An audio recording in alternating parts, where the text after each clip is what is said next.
Muitas questões importantes envolvendo o nosso trânsito a partir de agora. Comigo, Márcia Pontes, educadora de trânsito, coordenadora do Movimento Maio Amarelo em Santa Catarina.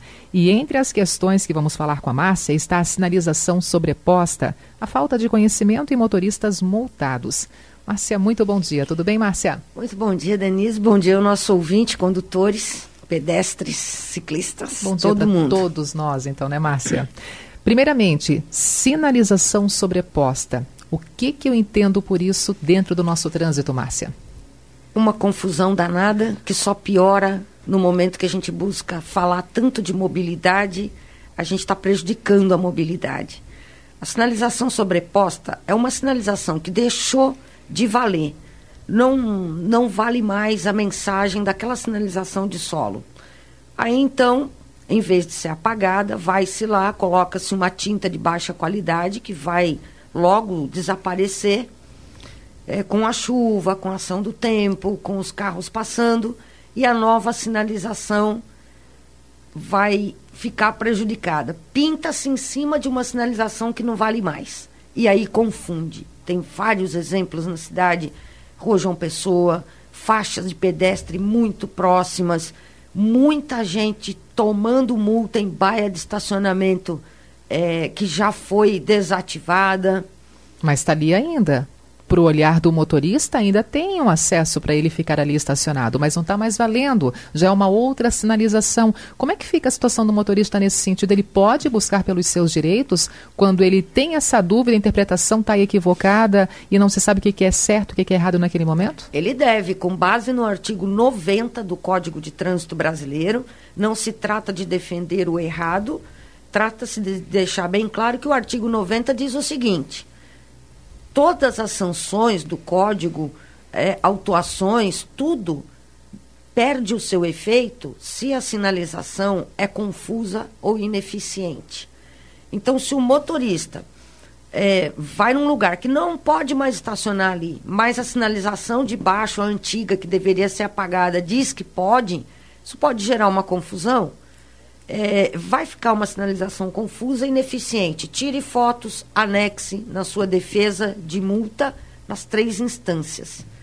Antigamente, tem uma vaga, uma baia de estacionamento desativada, com o binário ali da Alameda, quase bem no comecinho da 15, perto da Praça Doutor Blumenau.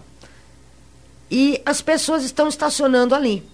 Antes era uma vaga preferencial para deficiente, idoso, que não vale mais. Só que essa vaga pintaram em cima do símbolo do idoso, do deficiente, pintaram uma seta direcional dizendo que é para ir para a direita.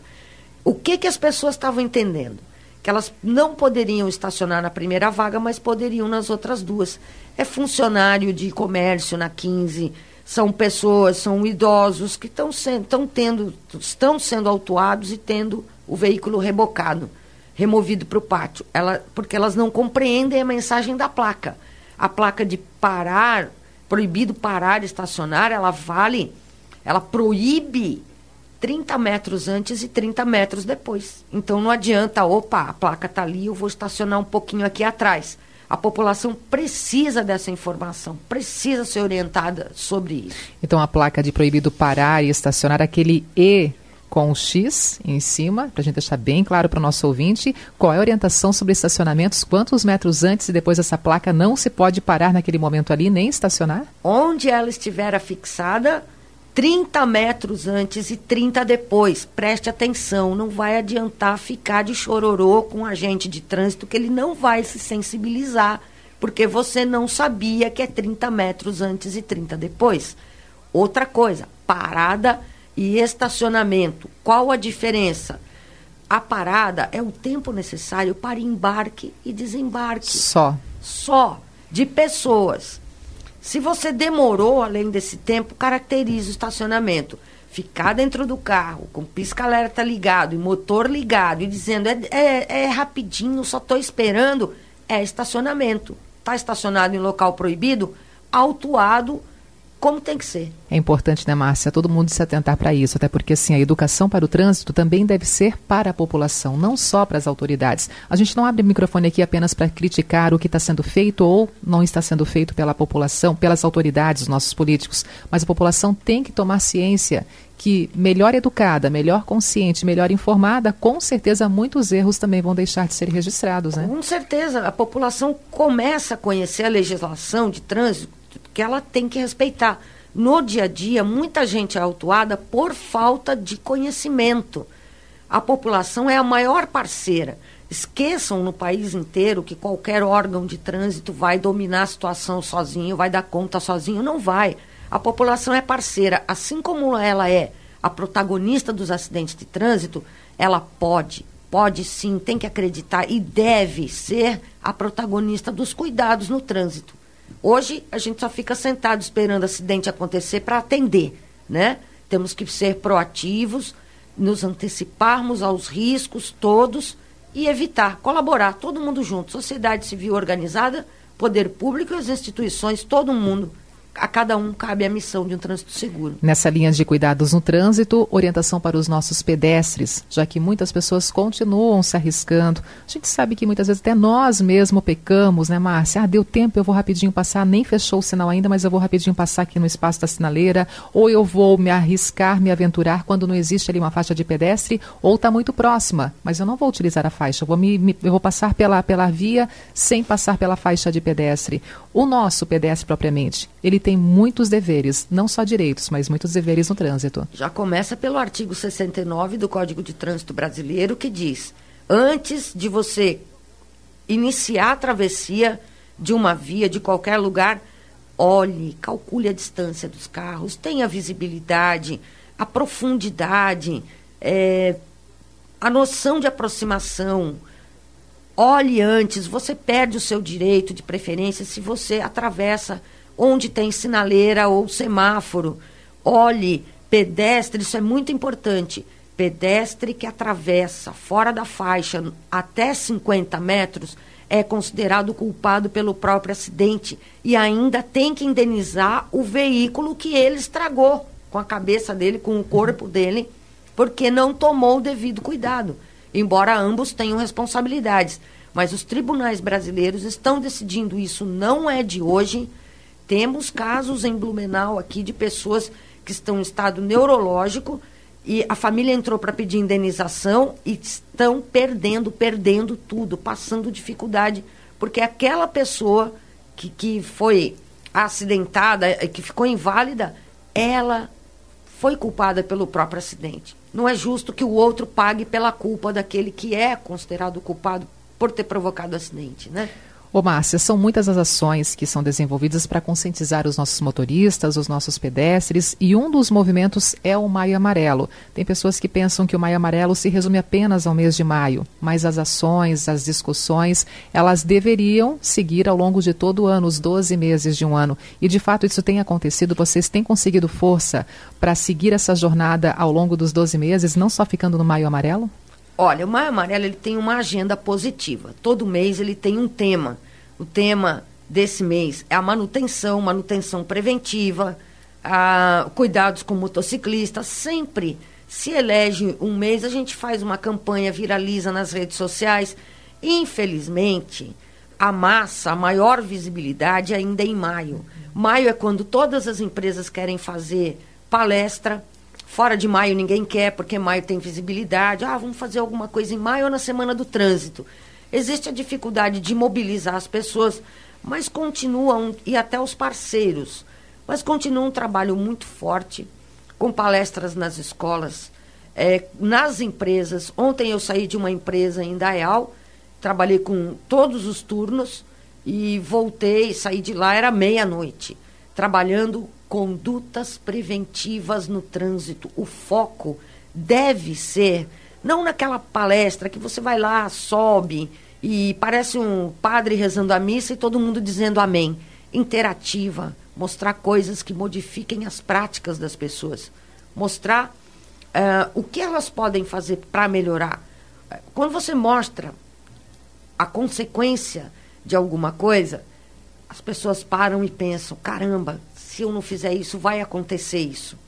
Né? Então, as pessoas param, perguntam, não querem mais parar de perguntar, querem tirar dúvida. É um trabalho muito forte que continua. Maio Amarelo recebeu uma premiação nacional, o estado de Santa Catarina, inclusive a Rádio CBN foi homenageada no Teatro Vivo, em São Paulo.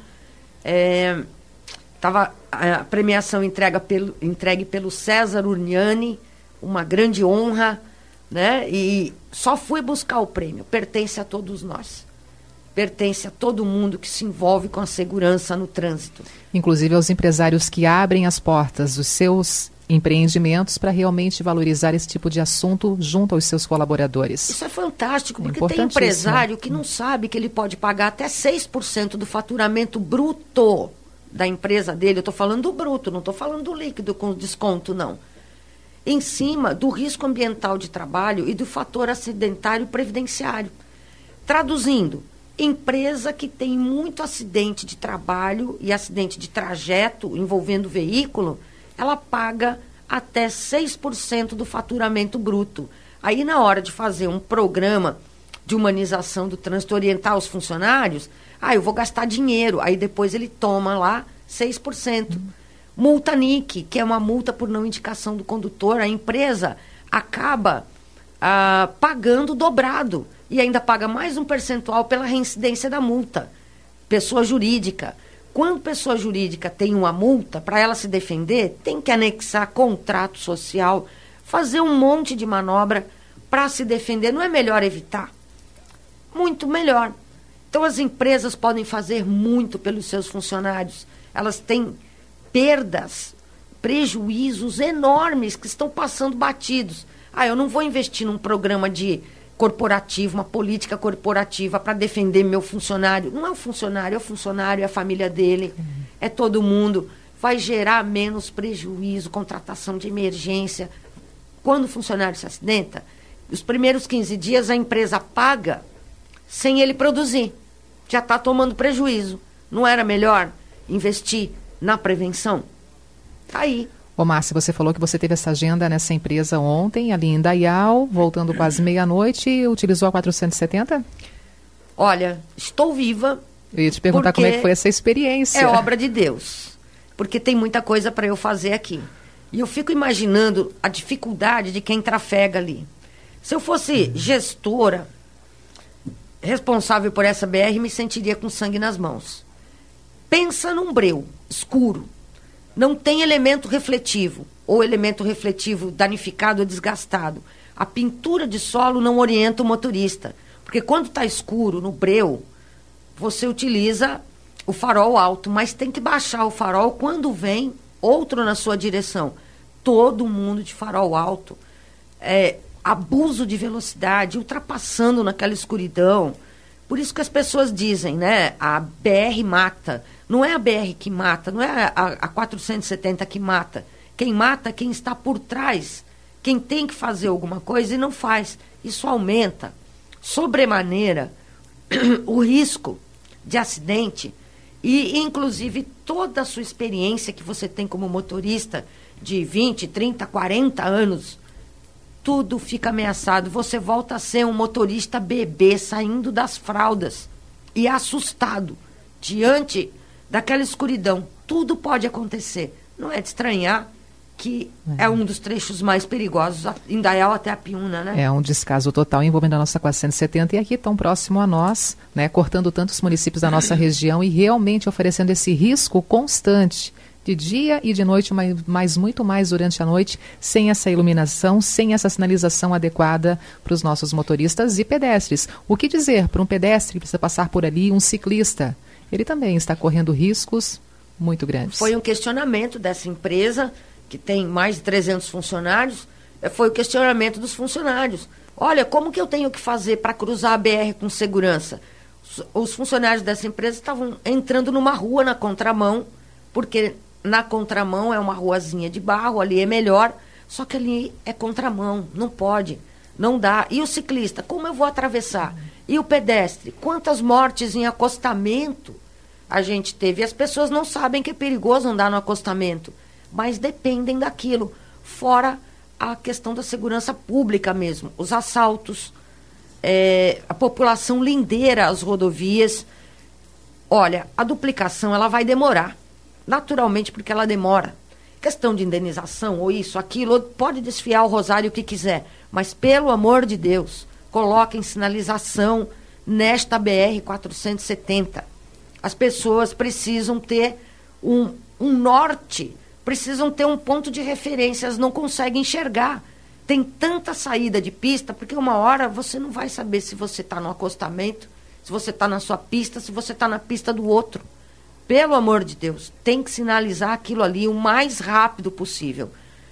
Antes de se ficar falando de duplicar, vai lá agora, sinaliza, corta o mato que tem ali, que está invadindo a pista.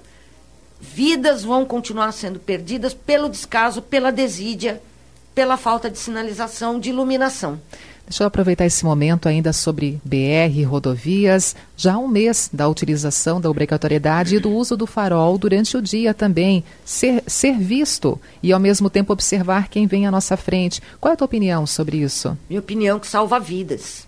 Num nevoeiro, numa BR-470, que está tudo escuro, que não tem sinalização, tem nevoeiro. Aí vem um cidadão com um carro de cor escura, apagado o farol. Você não sabe. Se ele vem com um farol queimado, tu não sabe se aquilo ali é uma moto que está vindo na tua direção, se aquilo ali é um carro com farol queimado. É o segundo estágio na chave de seta, gente. Presta atenção, não é o primeiro. O primeiro é luz de posição. Luz de posição só usa para estacionamento. Quando você estaciona e quer demarcar a posição do seu carro na vaga para embarque e desembarque de pessoas ou de cargas. Não é para usar farol de milha. Farol de milha é farol auxiliar. O farol de neblina, ele aponta para baixo, a 30 centímetros do chão, para dissipar a coluna de neblina. É tudo farol auxiliar. Farol baixo. Segundo estágio na chave, salva vidas, vai ver e ser visto até 3 quilômetros. Pensem na segurança em primeiro lugar. E os números das polícias já mostram a redução de acidentes nesse primeiro mês de obrigatoriedade do uso do farol durante o dia também, né? E vai aumentar conforme as pessoas continuarem utilizando o farol. É necessário, absolutamente necessário, com chuva, diminui a visibilidade, com neblina, cai a cerração.